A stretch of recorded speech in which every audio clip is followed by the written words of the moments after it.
После пятилетнего затишья игровая индустрия восстала из мертвых и начала делать игры, про их качество умолчим. Игры перестали выходить еще в 2017 году, с тех пор нас кормят одними сиквелами, ребутами, ремейками и донатной хренью. Шиза в этом месяце побила все рекорды. У Monopoly проблемы, Activision на грани разорения, Ubisoft закрывает полкомпании и выгоняет сотрудников, у Intel серьезные проблемы, лохи, которые покупали их процессоры, закончились, а что делать не ясно. Президент Бразилии призвал закрыть игры во всем мире, ибо они порождают жестокость. Также выпустили 10 хайповых игр, но лучше бы не выпускали, потому что это позор. Фанаты удивили фотореалистичным шутером, переносом сталкера из Skyrim на современный движок с самой крутой графикой, портом Fallout 2 в 3D, а также секретным эпизодом Half-Life 2. Nvidia и Intel опять надренили в тапки, а громкие хиты вроде GTA 6, новых ассасинов, Fallout New Vegas 2, Mafia 4, новый Deus Ex и ремейк Max Payne уже готовятся выпускать в этом тысячелетии уж точно, если не обанкротятся еще раньше, чем они выйдут. Наука тоже не стоит на месте. В Японии выпустили рюкзак с механическими руками и компьютерную мышку для языка, но это уже в США. Но обо всем по порядку. Про кризис. Раньше монополии жрали энтузиастов и клепали конвейеры, а сейчас и жрать-то некого. Госфинансирование прикрыли. Хочешь не хочешь, начнешь выпускать игры даже против своей воли. Это как хорошо было раньше при Трампе и Обаме, жрать маленькие студии и годами мариновать их. Заставлять полировать уже готовые игры и ничего не выпускать. Как жаль, что эта идеальная бизнес-схема накрылась при Байдене. Можно смело обвинять его в схлопывании мыльного пузыря игр, ибо он отказывался и отказывается до сих пор финансировать игровые монополии. Монополии раздухарились и хайпанули как следует напоследок. Еще могем. Такой предсмертный пук, если угодно. Только в этом месяце все сорвались и начали выпускать игры. Там жадная Valve выпустила Dota 3 и CS2. Я нахайпила Falling Hearts и Star Wars Jedi Survivor. Blizzard ультанула бета Diablo 4 отменой сделкой с Microsoft. Какая жалость. Rockstar вынула из трусов GTA 6, которая там пылилась 10 лет, которую очень не хотелось бы выпускать, пока зумеры еще донатят в GTA 5, самому себе конкуренцию делать такое. Согласно сливам, эти игры были готовы еще 10 лет назад, но их почему-то заморозили до лучших времен. А сейчас, когда могут разориться, уже этот сундучок Пандоры приоткрыли. Вот честно, лучше бы не открывали. А чё так много релизов? Чтобы перепуганные акционеры на фоне мирового кризиса не продали остатки акций. Пришлось наконец выпускать игры, а жаль. Ведь нам так не хватает очередных батл-роялей, фри-то-плей выживалок и прочего дерьма. Апрель 2023 года – это месяц понтов, пафоса, громких обещаний, больших разочарований. Накидали много скандалов и хайпа уровня лучших лет. Так как уследить за всей этой шизой и в этом гиперпотоке контента и информации физически невозможно, времени и желания у людей все меньше, я запускаю новую рубрику Game Hype, где каждый месяц буду сообщать вам главное из мира игр и компьютерных развлечений. На днях вышли новые джедаи от EA. У игры ужасная оптимизация, американцы уже бунтуют и требуют вернуть деньги, а крупные издания требуют убрать из магазинов игру. Забавно, что в 2019, когда выходила первая часть, было абсолютно то же самое, но тогда были деньги проплатить, хорошие отзывы и всем игра зашла, а сейчас что-то пошло не так. Но энтузиасты уже нашли, как сильно улучшить производительность парой консольных команд. Ждем, когда их посадят за пиратство и киберрейдинг. Русские оскорбились, что русский язык в файлах игры есть, а в самой игре его нет. Привыкайте, мужики. А лучше учите английский. Санкции есть санкции. Графика как в жизни. Unrecord. Несколько американцев типа создали игру с фотореалистичной графикой. Вот этот Unrecord. Народ усомнился, что эта игра вообще существует, а не просто видео, снятое из жизни и выданное за игру, как это обычно бывает. Эти гении скинули людям видео, где якобы понятно, что эта игра на самом деле это записанный пререндер, который поиграть невозможно. Пахнет очередным шедевром в духе игр Valve. Инновации. Зачем нам игры как в реальности, если из-за подобной реальности мы играем в игры? Sony сказала, что выйдет больше игр на ПК. Каких точно она не уточнила, сами догадаетесь. Миллионы донатных гринделок уже на подходе.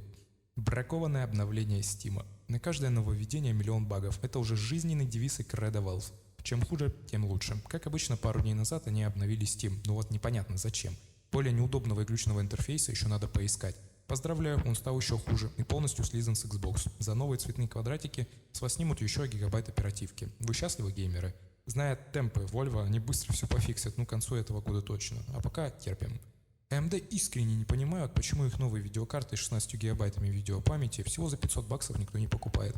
Ребята, это у вас в стране $500, это $500, а у нас они почему-то превращаются в 84 тысячи рублей. И никто не знает почему, то ли тут рука Запада замешана, в нашу ценовую политику лезет. Мы еще покажем подъемом цен на видеокарты. На наши деньги этих спонсируют отряды боевых пуджей, ща ответные санкции дадим. Фанатская обнова для Fallout New Vegas. Дали 65 ГБ элитных текстур. Модеры добавили старым частям Fallout улучшенную графику, естественно, с помощью нейросетей и чат ГПТ. Визуально стали еще более мыльные и убогие, но теперь вам понадобится видеокарта всего за каких-то 150 тысяч рублей, чтобы все это тянуло. Эх, где бы мы были без таких инноваций? Создатели Resident Evil 8 и TNT на Wonderlands убрали Denuvo из игры. Забавно, что игры взломали еще до выхода. Но антивзлом, жрущий FPS 2 раза, висел там еще 2,5 года. Оперативно так убрали, игры настолько крутые, что их даже пиратить никто не захотел.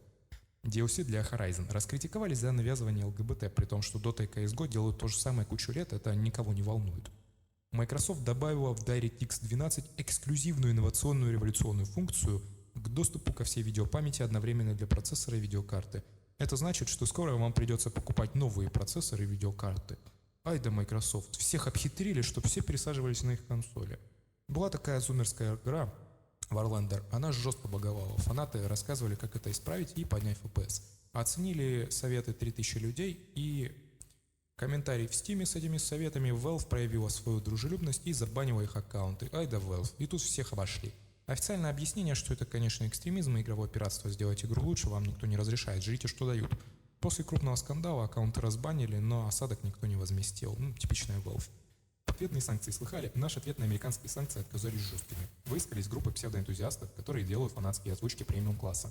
Навел суеты и по газам. Думал, всунешь мне куклу, ну а я с хорошей миной убегу, поджав хвост. Думал нагнуть тебя. Ты там пишешь, а? Шнурок очкастый. Заеб... мотоцикл без аккумулятора. Свежий хит с пылу с жару из духовочки. Моей духовочки. Вы же не в Либерти-Сити. Здесь порядки другие. Ходи, милый, присядь на чуть-чуть. И собирают на них деньги. Выводы излишни. Никакие озвучки, кроме Фаргус, не приблизятся к оригиналу. А зачем тогда они нужны? Писклявым голоском мы сами у себя в уме озвучить можем. Скоро выйдет новый спин-офф к Deus Ex. Издатель собирает банду разработчиков, новая часть будет в Азии. Точно не про Китай, не Тайвань, никакой повестки, просто бизнес. Напомню, что серия максимально убыточна, ее похоронили еще 6 лет назад, говоря, что продолжений все, уже больше не будет. Но если уж закинули на коммерческую повестку, почему бы и не возродить серию, почему бы не сделать? Легенду 99-го года так переплюнуть не удалось, лучше бы ее ремейк сделали, чем очередную игровую пропаганду. Раньше в играх были плохие коммунисты, потом плохие арабы, теперь вернулись к плохим китайцам, растем. Через пару сотен лет, возможно, начнут выходить игры, а не агитка. Бета Diablo 4 вышла в духе лучших игр Activision. Забагованная, дорогая и душная, можно сказать, запуск удался на полную. Американские инженеры создали компьютерную мышь для языка. Встречи с Пуджом в VR теперь будут незабываемы. Activision Blizzard опять на грани банкротства. Великую монополию, десятилетиями кормящуюся за счет налогов американцев, ждет почему-то обвал. 18% акций уже упали, а значит миллиарды убытков. В чем суть? Байден перестал кормить монополии специального назначения вроде Valve и Blizzard, ничего толкового создавать они не могут, не могли и не умеют, а вся конкуренция уже сожрана. Акционеры начали продавать их акции на фоне десятков ужасных запусков и кризиса. Верхи Activision и Microsoft придумали такую серую схему, заявили о слиянии, а пока сделка идет, акционерам не могут продать акции, значит убытков нет и не будет. Ай да Атланты, ай да финансовый гений 21 века. Но почему-то что-то пошло не так, псевдосделка висела год в воздухе, но антимонопольный кабинет США и Британии сказал, что нет, слишком мутная, и отменил ее. Трюк не удался, котику придется переступить через себя и продать такие части акций китайцам, чтобы не разориться. А еще вчера Activision пророчили мировое господство и тотальную доминацию на рынке. Видно, что-то оказалось не так. Напомню, что полгода назад они отказались убирать хейт Китая в своих играх, и Китай выгнал их с китайского рынка, а теперь псевдосделка с майками накрылась. American McGee, легендарный создатель каких-то там игр из 90-х сомнительного качества, сказал, что EA послали его на 3 гендерных местоимения. А вот за это Electronic Arts я могу только похвалить. Игры про Алису – одни из самых стрёмных вещей, что я видел. Тыквевой игровой Алисы в стране чудес не будет, а так хотелось. Значит, весеннего обострения тоже не будет, поэтому выдыхаем. Nvidia показала всю мощь и представила новую революционную технологию DLSS 3.0. Кто не в теме, это цыганская псевдохайповая технология, которая делает картинку мыльной, но при этом повышает FPS. Технология сломанная, несмотря на то, что разработку ушло более 5 лет. Правда, есть один минус. Такая революционная инновационная технология пока что работает только в одной игре. Думаю, игрокам в Dota больше и не надо. Amazon ультанула и слила в выход новый Assassin's Creed. Может быть, кто-то ее еще, конечно, ждал, игра точно выйдет в этом десятилетии. Сори за такие точные инсайды, могут стройкануть видос. Энтузиаст перенес легендарный сталкер Тень Чернобыля на ультрасовременный движок Unreal Engine 5. Если закрыть глаза на спецэффекты и видеокарту за 300 тысяч, которая это потянет, выглядит все еще лучше, чем Metro и Stalker 2. Саудовская Аравия инвестирует в игровую индустрию $40 миллиардов. Оказывается, фармить деньги можно не только с нефти и госбюджета США, а еще и с игр. Ждем появления хиджабов и многобрачия в новых современных играх.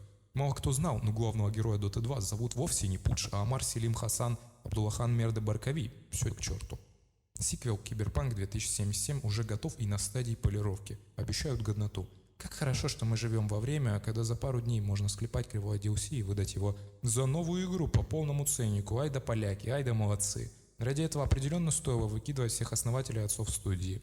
GTA 6 существует, ее даже заобещают заанонсить 17 мая этого года. Судя по всему, именно в эту часть мы будем играть и проклинать следующие 10 лет. В тот момент, когда GTA 5 уже не кажется такой плохой игрой.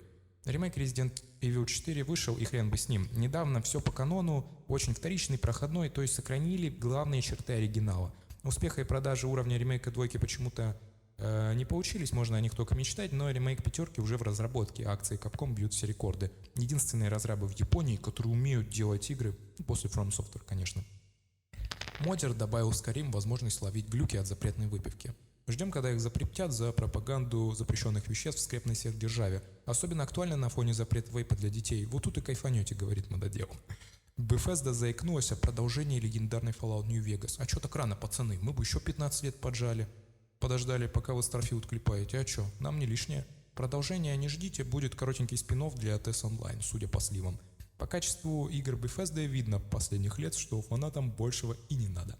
Почти доделана Мафия 4, она делается с упором на мультиплеер, ну куда ж без него. Вита, откуда у тебя этот калаш огненный змей? Джо, я так поднялся, открывал кейсы в баре у Сальери.